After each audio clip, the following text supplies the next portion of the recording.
탄소 제로 정책, 친환경 정책, 이거에서 역설적으로 좀 유가가 더 많이 올랐다라는 점. 배당 성향의 종목들이 상대적으로 6월달까지는 좀 선전할 가능성이 높고요. 하반기를 본다라면은 그래도 대형주 단에서는 2차 전지, 그다음에 뭐 중소형주 단에서는 소재.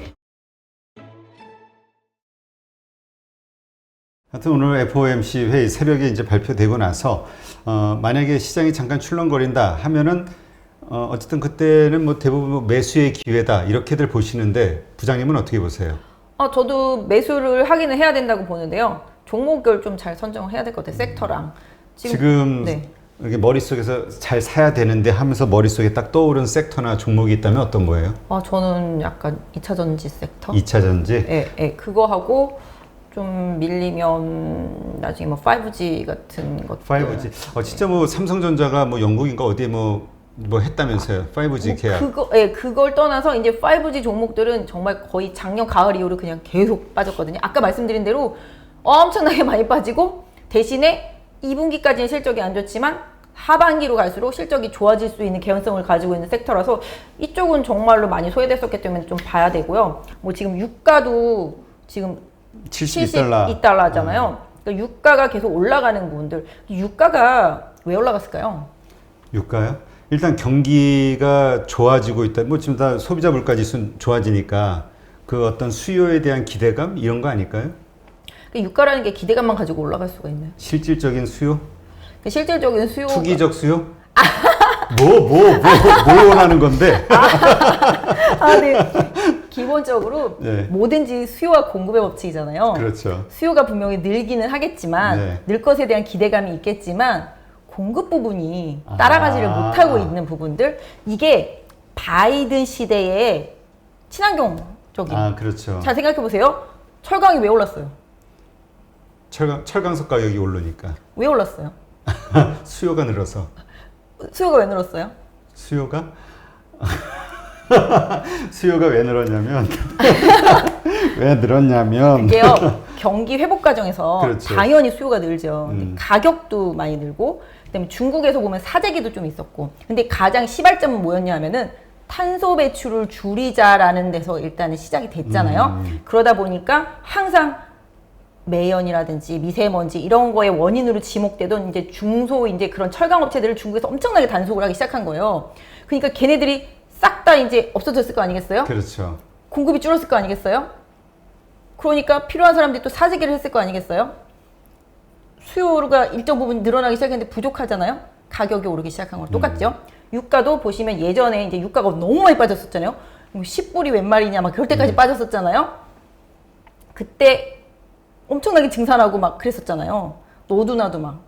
그랬다가 서서히 이제 감산하기 시작하면서 이제 계속 이제 올라오기 시작하고 그 과정 중에서 이제 유가가 막 이렇게 빠지고 이제 유가가 상대적으로 셰일 오일보다는 더 싸니까 미국에 있는 셰일 기업들이 버티다 못해가지고 다 폭망했잖아요. 그렇죠. 그래서 파산하고 그리고 또 이제 바이든이 오면서 엘래스카에서 이제 기름 파내지 마라 얘기를 하고 결론적으로는 이 친환경 정책, 탄소 제로 정책 여기에서 시발이 되기 시작하면서부터 이제 유가와 관련된 부분들 아까 말씀드렸지만 그런 부분들에서 또 시작이 된 거거든요. 그래서 결론적으로는 뭐 셰일 오일들이 나오면서 유가의 상승 부분을 막아주는 부분이 일정 부분이 있었는데 이게 제어되는 부분이 없어졌잖아요. 그리고 이제 기름을 파내야 되는데 파내야 되는 부분들도 또 많이 막혀 있고 그리고 또 이제 뭐 오펙에서도 어느 정도 이제 계속 제한을 하고 이러다 보니까 수요는 늘 것 같은데 공급은 상대적으로 제한되고 이런 부분 때문에 지금 유가가 계속 올라가는 거거든요. 그래서 이게 어떤 면에서 보면은 탄소 제로 정책, 친환경 정책 이거에서 역설적으로 좀 유가가 더 많이 올랐다라는 점 이런 부분들이 좀 있다라는 것은 좀 생각을 좀 해보실 문제고요. 그렇게 따진다라면은 유가가 올라가면서 그럼 수혜를 볼 수 있는 종목들은 결론적으로는 진짜 정유회사들. 정유회사. 네, 정유회사들. 근데 이제 아까 배터리주가 좀 괜찮아 보인다 말씀하셨잖아요. 네. 그렇다면은 그 배터리주 가운데서도 좀 대장주로 보는 게 있다면 어디예요? 저야 늘 SK 이노베이션.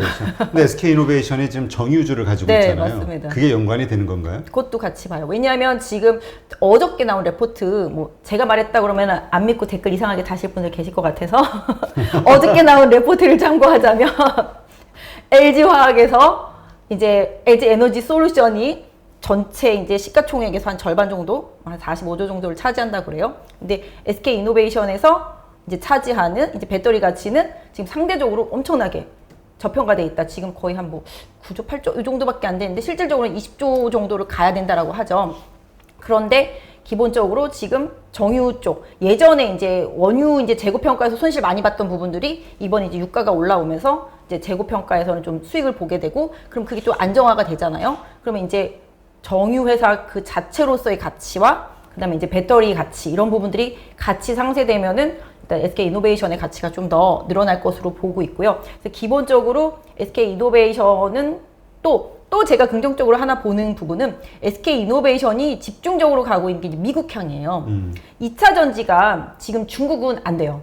우리나라 기업들보다는 중국의 CATL이 너무 크고 이제 유럽 쪽도 CATL 많이 들어가고 뭐 테슬라도 마찬가지가 되겠습니다만은 중국 시장에서는 이제 뭐 중국 업체들이 먹는다고 치고 그다음에 이제 그동안 작년 한 해 동안 유럽을 기반으로 해서 2차 전지 업체들이 상당히 많이 올랐단 말이에요. 유럽에서 계속 이제 돈을 막 주면서 이제 친환경차 정책 막 이렇게 쓰고 뭐 그린 정책을 쓰니까 유럽에서 돈을 엄청나게 주면서 보조금을 줘서 이제 유럽 쪽 성장을 기반으로 해서 2차 전지들이 쭉 올라왔다가 최근에 이제 쪼르르르 내려왔잖아요. 근데 지금부터는 이제 미국향. 네. 미국은 지금 전기차 침투율이 한 3% 정도밖에 안 된다 그래요. 보통 20%까지는 고성장을 한다고 그래서 그러던데요. 일단 미국향이 늘어나야 되잖아요.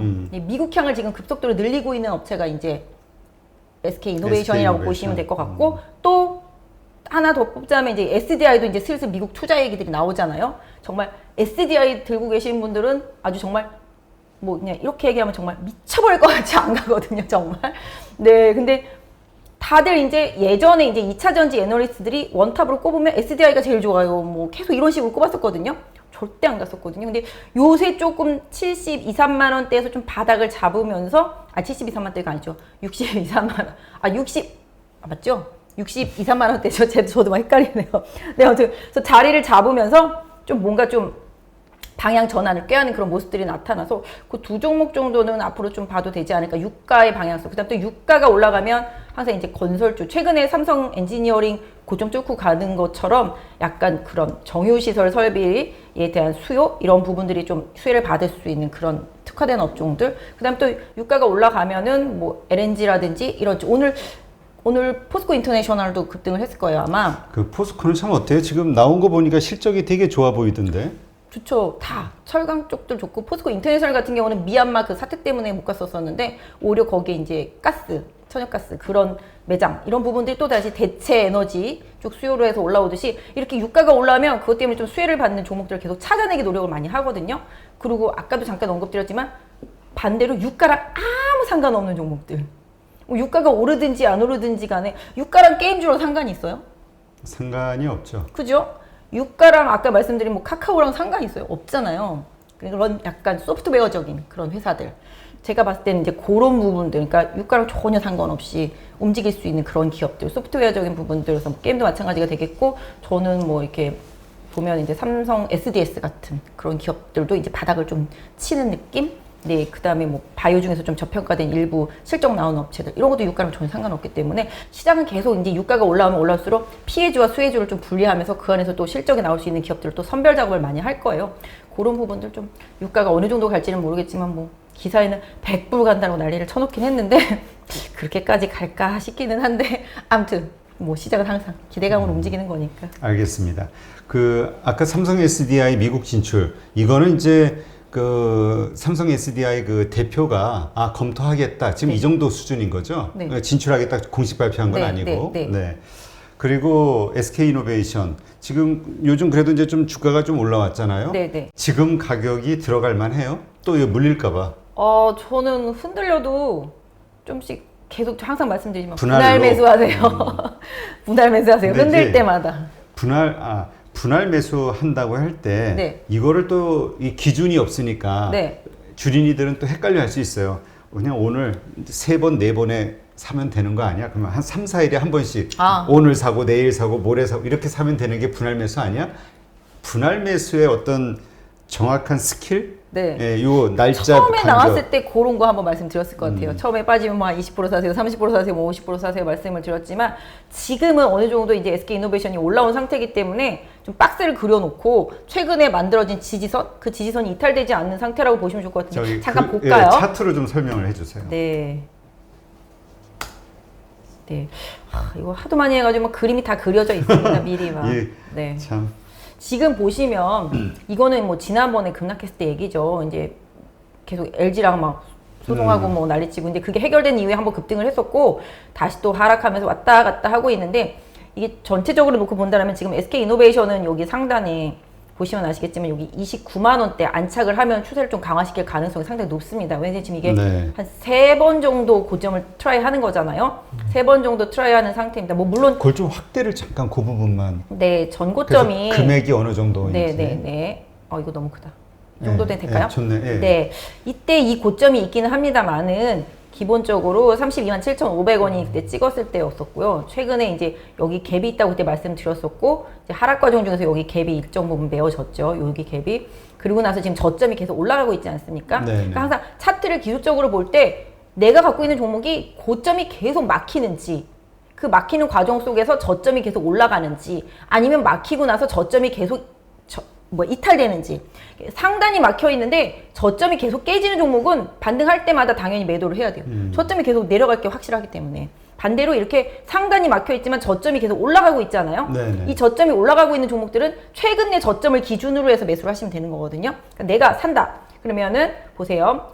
어제 양봉 크게 나왔죠. 네. 거래 실렸죠. 그리고 오늘 음봉 나왔죠. 네. 거래가 절반으로 줄었어요. 그러니까 어제 매수한 사람보다는 오늘 매도한 사람이 훨씬 적고 거래량도 줄었고 지금 보시면 항상 말씀드리는데 이렇게 장대 양봉 거래가 실린 장대 양봉이 나오면 거래가 실린 장대 양봉의 한 중간 정도 가격 네, 요 가격대가 보통은 지지선이라고 보시면 돼요. 왜냐하면 밑에서 산 사람도 있고 위에서 산 사람도 있겠죠. 그날의 시가 고가가 있으니까. 근데 이 중간 정도 균형 가격이 있을 거예요. 제가 이걸 좀 더 세심하게 들어보면은 분차트까지 봐드려야 되는데 어제 분차트에서 이제 거래가 많이 실린 가격대를 좀 보긴 해야 되겠지만 일단 그냥 단순하게 양봉인데 어제의 한 중간 가격 정도 보신다라면은 한 제가 볼 때는 한 28만 한 3,000원, 4,000원? 네, 그냥 차트로 단순하게 봤을 때는 그냥 28만 원이라고 말씀드릴게요. 그러니까 28만 원을 안 깨고 뭐 큰 거래량 없고 뭐 외국인 기관 매도도 없다. 그 와중에 이제 외국인 기관 매수가 들어온다. 그러면 나도 좀 사야 되겠죠. 위쪽으로 움직일 가능성이 높다라고 일단 보면서 사고 대신에 여기 보시면 이제 21선이 지금 우상향으로 터닝을 해서 쫓아 올라오고 있습니다. 요게 네. 요게 21선이거든요. 네. 네, 여기에요. 21선 얼마죠? 27만 5천 원. 제가 생각하는 최근 내 가격 중에서 27만 5천 원을 잘 유지를 하면서 올라왔어요. 여기 앞에 보시면 요 선이 맞닥뜨려진 부분들이 어떻게 보면 이 웨이브 이 전체적인 이 움직임의 이 웨이브 있잖아요. 네. 이 웨이브의 한 중간선 정도라고 보시면 돼요. 그러니까 실질적으로는 여기 정도가 지금 21선 정도가 이제 웨이브의 중간 정도고 추세선으로는 뭐 보신다라면은 한 28만 원 정도 보시면 될 것 같아요. 그래서 28만 원이 깨져도 27만 5천 원을 안 깨고 잘 버티고 다시 끌고 올라온다. 그러면 추세를 계속 유지하려는 힘이 있다라고 볼 수 있겠죠? 그렇게 되면 이제 조금 더 실어보고 이런 상태가 되겠습니다. 그 대신에 이제 뭐 손절은 최근에 저점이 이탈되는 손절선을 정해두시면은 뭐 저는 한 27만 원 정도라고 말씀드릴게요. 27만 원 정도가 깨지면서 거래가 실리면 아 이건 또 아닌가 보다라고 생각을 하셔야 돼요. 뭐 차트는 항상 후행적인 부분이 있어서 좀 조심을 해야 되겠지만 차트의 움직임을 보면서 미래를 좀 예측해 볼 수도 있기 때문에 항상 차트를 좀 봐드리는데요. 이게 큰 추세에서 보면은 아직까지 SK이노베이션은 우상향 추세예요. 물론 단기 고점이 있어서 그 고점을 못 뚫고 있을 뿐이지 우상향 추세 중에서 지금 멈춰서 쉬고 있는 단계라고 봐주시는 게 맞겠죠. 그리고 이게 순매수도 보시면 아시겠지만 오늘 좀 연기금이랑 외국인이 팔기는 했습니다만은 기본적으로 최근에 예전보다는 매물이 막 이렇게 엄청나게 강력하게 나오지는 않고 있고요. 어제 외국인 많이 샀었고요. 산 거보다는 좀 적게 팔았잖아요. 최근에 산 것들이. 그래서 개인적으로 봤을 때는 지금 뭐 투신이라든지 뭐 상업펀드 뭐 수량은 많지는 않습니다만은 예전처럼 매도보다는 약간 매수 우위의 흐름이 좀 나타나고 있다고 볼 수 있기 때문에 SK이노베이션 하나만 놓고 본다라면은 아까 말씀드린 대로 27만 원 정도에다가 손절선을 긋고 최하단선, 그러니까 내가 매수할 수 있는 하단선은 한 27만 5천 원까지다 라고 생각하시고 28만 원에 근접하는 흔들림이 나올 때마다 나눠서 분할로 좀 들어간다 라고 생각해 보시면 좋겠고, 매수한 이후에 29만 원이 되겠습니다. 29만 원을 좀 강하게 뚫어주면은 뭐 일단 추세적으로는 좋다라고 보실 수가 있겠죠. 다만 그럼에도 불구하고 지난번에 올라갔다 맞고 떨어진, 제가 봤을 때 30만 5천 원을 계속 못 뚫고서 푹 밀렸었거든요. 그래서 한 30만 원에서 31만 원 사이에는 좀 저항대가 있어요. 그 저항대를 얼마나 SK이노베이션이 현명하게 돌파하는지가 향후 주가 흐름에 있어서 답이 될 것 같은데, 유가의 방향성이랑 좀 같이 봐주시고, 요새 시장 특징이 있어요. 좀 상대적으로 좀 강하다 싶은 종목들이 있는데 다 6월 말 단기 배당을 하는 기업들이 많아요. 뭐 SOL 같은 경우도 배당을 좀 하고 있고요. 그래서 이런 배당 성향의 종목들이 상대적으로 6월 달까지는 좀 선전할 가능성이 높고요. 그래서 좀 그런 배당 성향에 있는 종목들을 찾아서 단기적으로 보시는 건 좋긴 한데, 또 그런 종목들이 이미 또 많이 올라가 있어요. 그래서 쉽지는 않은데, 일단 제가 봤을 때는 지금 유가의 흐름이라든지 시장 전체적인 트렌드의 흐름을 봤을 때 2차 전지 업종들이 지금은 부진하고 힘이 들고 있지만, 기대치에 미리 올라와서 헐떡거리고 쉬고 있지만 결국은 올 하반기를 지나면서 내년부터는 배터리 부분에서 수익이 날 가능성이 높으니, 유가가 올라오는 상태에서 하반기를 본다라면은 그래도 대형주 단에서는 2차 전지, 그다음에 뭐 중소형주 단에서는 소재. 오늘 소재 보시면 에코프로비엔 같은 경우 상당히 많이 올랐는데, 에코프로비엔 같은 경우는 요새 연기금이랑 기관이 쭉쭉 연기금이랑 외국인이 사주고 있거든요. 에코프로비엠도 지금 SK이노베이션 향이 두드러지면서 올라오는 거거든요. 그래서 결국은 그쪽에 좀 포인트를 맞춰서 이제 2차 전지 소재주들도 지금 돌아가면서 올라와요. 에코프로비엠 올라오고, 어제 강했던 일진머티리얼즈는 오늘 잠깐 쉬고, 또 어제는 못 갔던 대주전자재료 올라오고, 이런 식으로 이 안에서도 좀 움직임이 있어요. 그래서 그런 쪽으로 본다라면은 좀 망가지고, 개인 투자자들의 기대는 많았지만 기대를 부응시키지 못했던 최근의 흐름으로 봤을 때는 유가가 계속 올라준다라면은 하반기에는 2차 전지 섹터주들에 대해서 다시 또 관심 돌아올 수도 있지 않을까 싶습니다. 네. 그러니까 이제 분할 매수한다고 했을 때 그냥 의미 없이 날짜가 지날 때마다 사는 게 아니라, 아까 말씀하셨듯이 어떤 얼마요? 27? 지금 SK이노베이션으로 봤을 때는 27만 한 5천 원 정도를 그렇죠. 손절선으로 두시고, 좀 조정이 나오면 한 28만 원 정도를 전후해서는 분할 매수를 좀 해보셔도 그러니까 이렇게 가격이 흔들릴 때마다 모아 가시는 전략이 필요한 거죠. 그러니까 분할 매수 하신다고 어떤 분들은 오늘 사고 내일 사고 모레 사고, 이거를 아니죠. 분할 매수로 착각하시는 분들도 있어서. 네, 맞아요. 네. 제가 원하는 가격대를 잘 유지해 줄 때, 그리고 내가 이 종목은 괜찮은데 시장 상황 때문에 어쩔 수 없이 흔들렸을 때, 그럴 때는 찬스잖아요. 그런 부분들을 좀 잘 활용하시는 게 좋겠죠. 그래서 아무튼 지금은 저점이 계속 올라가고 있는 상태이기 때문에 최근의 저점을 마저는 우선 손절선으로 드렸으니까 그거만 잘 지켜주시면서 뭐 하신다라면 크게 무리는 없을 것 같아요. 네, 알겠습니다.